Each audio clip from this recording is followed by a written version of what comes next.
So Jamaal Bowman, the same guy who illegally pulled a fire alarm in Congress, just went on one of the most unhinged rants I've ever heard on CNN. And, well, given the garbage they spew on a daily basis, that's saying a lot. But the craziest part is he somehow managed to make an entire segment that had nothing to do with him all about himself. Take a look.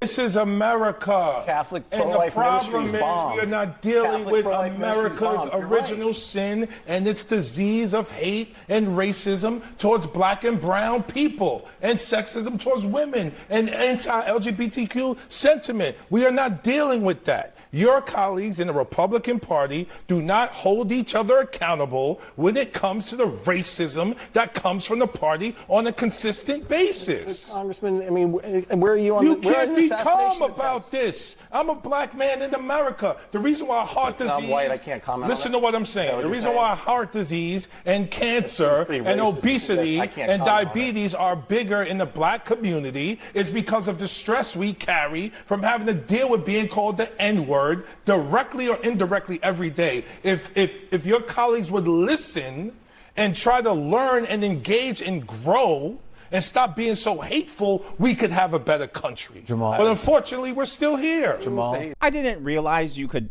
indirectly be called the N-word, but apparently that's the thing. Thank you, Jamal, for teaching me that lesson. Look, what Jamaal Bowman did there was bastardize the incredibly complex history of the United States. Sure, he talks about the original sin, but he completely overlooks our founding ideals: liberty, religious freedom, freedom of speech, individual rights, equality. Has the country been perfect all of these centuries? No, of course not. But the foundation of our country has given us the opportunity and the privilege to aim for, to strive towards a more perfect union. And we are doing that. And when you take a look at the progress that's been made over the years, not just on a nationwide level, but, he's talking about the Republican Party. If the Republican Party was really as racist and terrible and bigoted as he's suggesting here, then why did President Trump win the highest majority of minority voters of any Republican candidate ever for president? I mean, he won the majority or won the highest share ever of Hispanic voters, Asian voters, black voters. And this is why Jamaal Bowman is doing this. Look, if you look at the chyron here at the bottom, they're supposed to be talking about Zoran Mamdani, right? The Muslim socialist who won the Democrat primaries to be the next New York City mayor. And somehow he was able to turn this segment, which was supposed to be talking about that, into, oh, woe is me, I'm the victim in all of this. Yet, if America was so racist, if America was so against minorities, then how did a Muslim socialist just win that primary in New York? What's your answer to that, Jamal? Coming from one Jamal, I feel your passion, and I understand where you're coming from, sincerely. I really, really do. It happens on both sides, Jamal. You might think it happens more on your side. Jamal, when I leave the show, Jamal, you should see my Twitter feed. And they're acquitted.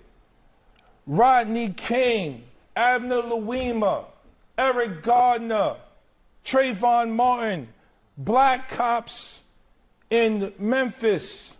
It's not the same. And I don't want to qualify or quantify pain. That's not what I'm talking about.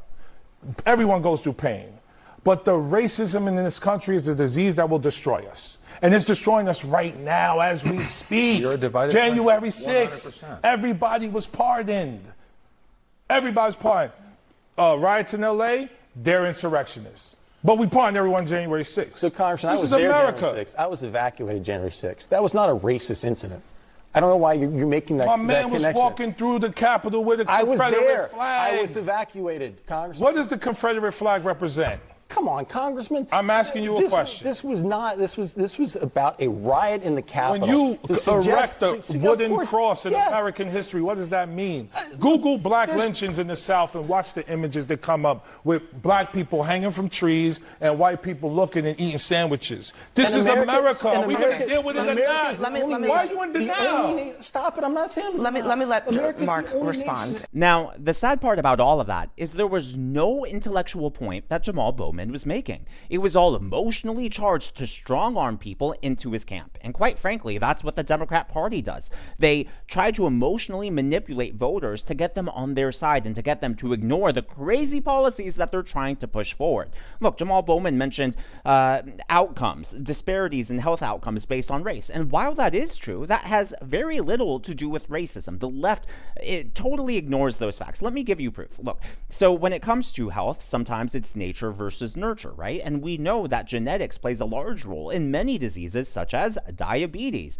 I, as a male Asian, am more prone to gout. And by the way, I have already had a gout attack at my young age, 2 gout attacks, just because of my genetic heritage, just because of the way I was born. Is it because America is racist? Is it because I'm being called racist slurs every day? No, of course not. But there are differences. That doesn't mean that the entire country, the entire system is out to get you. And look, if you want to fix a problem, first you have to correctly identify what the issue is. And if you keep crying racism for everything, you're not going to find the problem. You're not going to fix the problem. If anything, you're going to create even more problems.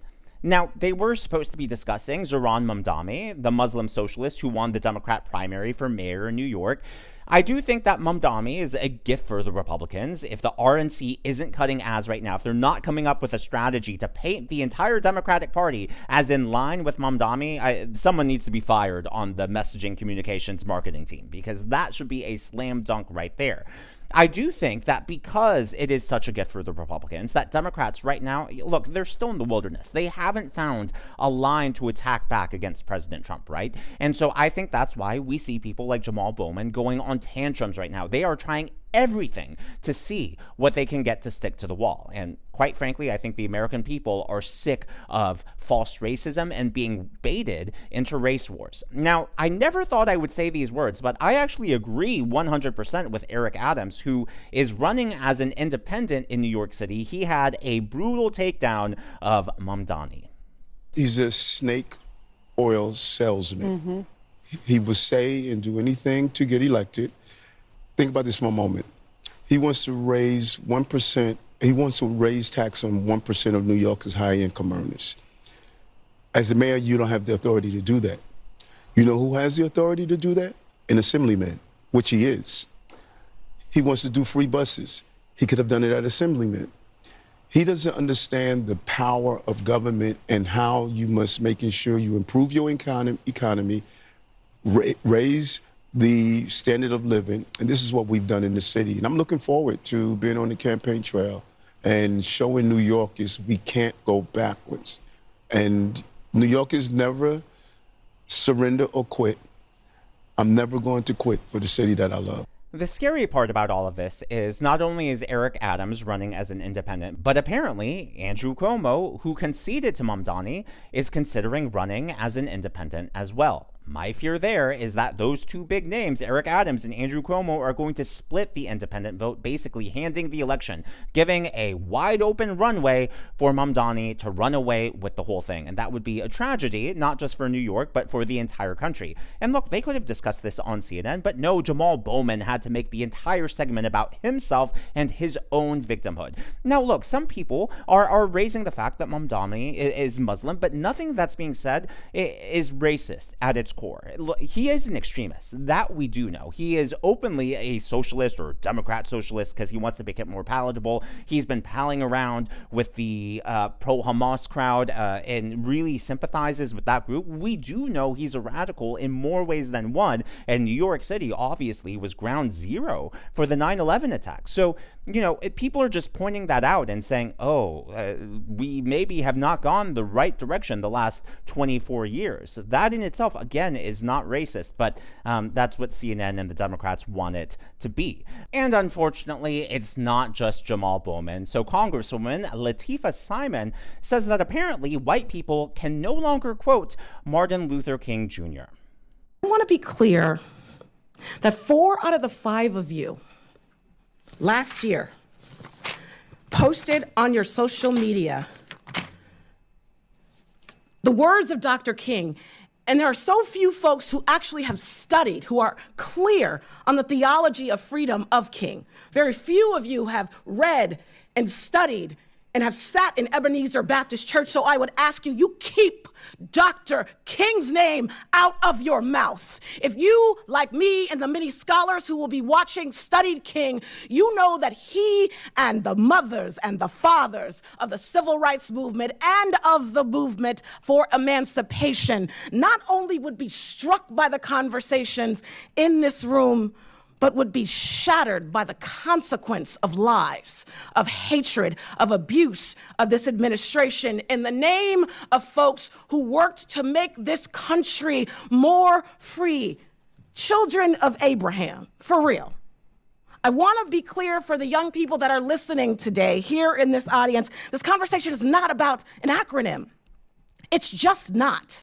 Democrats like to talk about hatred, they like to talk about anger, but if you just ignore the words that they're saying and just listen to the tone of voice, it's really clear that they're the ones with a lot of hatred and anger in their hearts. That right there is just absolutely ridiculous. You don't need a PhD in King to understand hatred, to understand abuse. Look, all it is emotionally charged language, because that's all the Democrats have right now. The economy is doing better than expected. Trump is fulfilling his promises on the border. We're not in World War III. The Democrats have nothing else to stand on other than anger and resentment, and they're trying to strong-arm people to link with them. It really is sad. In today's video, I would like to thank Stacey L., Mike Fulsami, Com, and Helga Shabalaba Ding Dong, and acknowledge them as the members of today's Governor's Club. These are people who have given tips and super thanks to the channel. Thank you so much, and I'm so glad that you enjoy. Well, President Trump was in NATO earlier this week, and it was a huge success. Even CNN admits inside the NATO charm offensive that shocked as much as it delivered. Yes, everyone was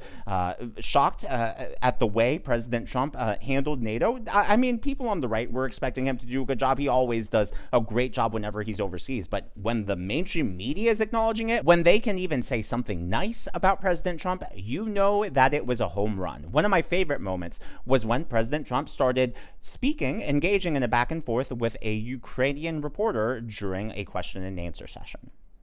I'm from Ukraine.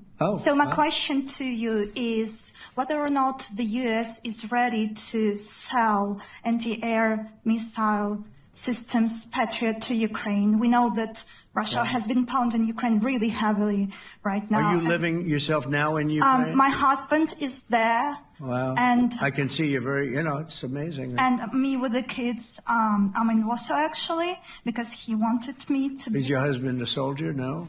He's there now? Yeah. Wow. That's rough stuff, right? That's tough. And you're living here?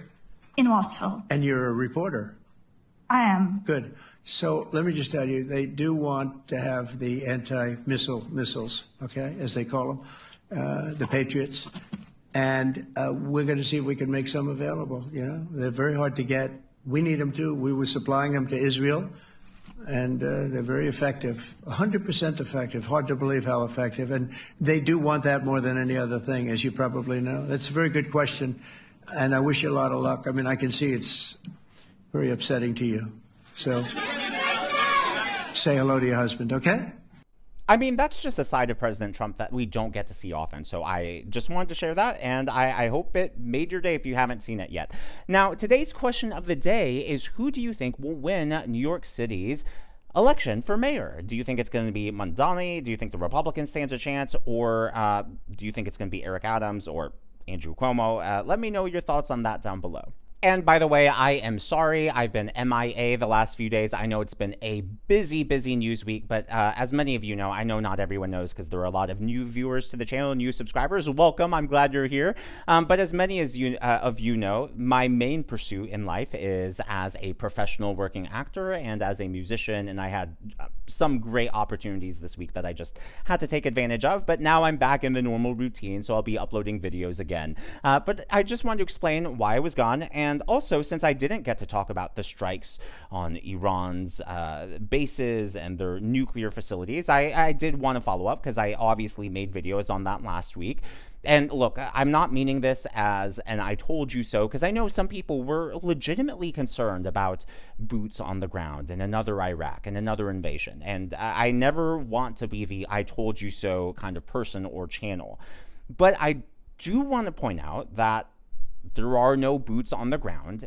And I guess the only reason I'm saying that is because there were so many content creators and so many voices on the right side of the aisle that were, for whatever reason, fear-mongering and tapping into people's deep-rooted, deep-seated PTSD from the Iraq War. And I think that that's just disingenuous, and perhaps maybe they believed it, but I think a lot of people were also doing it for clicks because, hey, fear sells.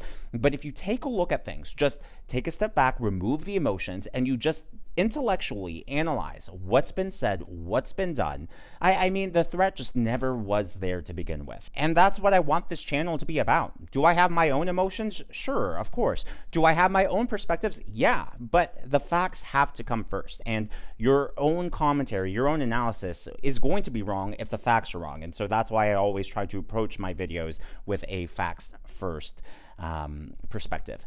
Some of you have sent in more guesses for the kitten guessing game. I received a lot of emails as well, and apparently a lot of the emails went to spam, so I'm now catching up with those. So if you haven't heard from me via email, I haven't ignored you, haven't forgotten about you. It's just apparently a ton was in spam, and I'm just now catching up. So if you haven't already, please be sure to leave me a thumbs up. I know it's a simple thing to ask for, but it really does help me reach more viewers like you in the algorithm. Be sure to smash that subscribe button and to check out one of these videos.